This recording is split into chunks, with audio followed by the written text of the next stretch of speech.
Welcome to the Steve Reads His Post podcast. For those of you who are too busy or too lazy to actually read my post, I've taken on the huge effort of reading them to you. Enjoy. Dynamics 365. Dead is a strong word. My fellow MVP, good friend and co-collaborator on PowerISV, Mark Smith, also known as NZ365 Guy, is on a shock and awe campaign that opens with the phrase, Dynamics 365 is dead. But is it? The house that D365 built. At the recently concluded MVP Summit, Mark had the opportunity to lob his D365 is dead grenade at Charles Lamanna for reaction. Charles seemed legitimately puzzled by the thought and simply replied that D365 pays for the entire business applications team and Advanta campus. So, not dead? Uprising. I think we're a long way from knowing if Mark's assertion will prove correct. What sometimes gets missed is the second part of his proclamation, long live the Power Platform.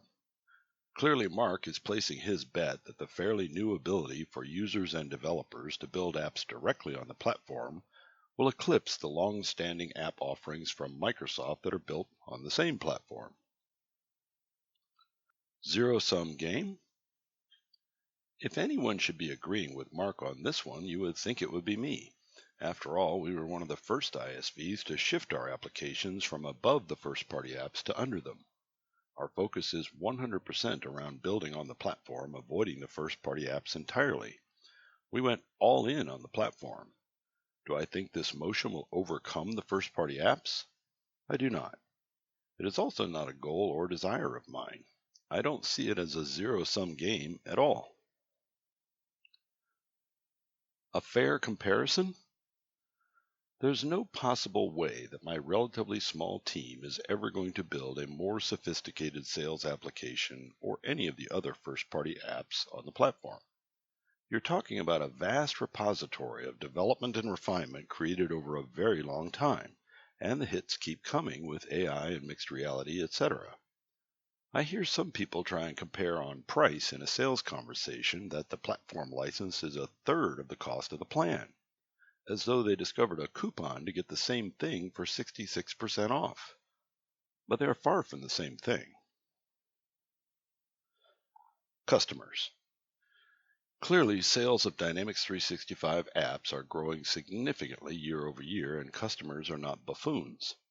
Many have complex needs that can only be practically met by the power of the first-party applications. Is a partner really going to build their own connected field service app on the platform? Force.com did not eliminate Salesforce's sales, service, or marketing clouds. In fact, it was the opposite. The opposite? The real genius of Microsoft releasing a platform license was to grow the entire pie exponentially. As opposed to taking away from the first-party apps, I think apps built on the platform by partners, ISVs, or citizens will actually drive more first-party app sales. This is happening through two movements. Movement 1. I don't have actual figures, but anecdotally from my own experience, I think it's fair to say that well over 50% of all organizations, from SMB through enterprise, are still using Outlook and spreadsheets. Most organizations have not even made the move to a legitimate business process application of any kind, and instead torture Excel. I worked with one Fortune 40 company that was using Outlook as a CRM for a 15,000-person sales force. Does this company have the need and budget for a sophisticated application like Dynamics 365? Obviously. Would it transform their business? Clearly. Are they eager and ready to jump onto an enterprise-grade application? Often not. Could a simple business application be built on the platform that would be significantly better than Outlook and Excel? Absolutely. Is that a net new customer for Microsoft that they would not have gained otherwise? No doubt. Should I continue asking and answering my own questions? I think not. Movement 2. The Microsoft BizApps ISV community is growing. Maybe not as fast as they would like, but the momentum is there. Many ISV solutions were built on top of or dependent on items in the first-party applications.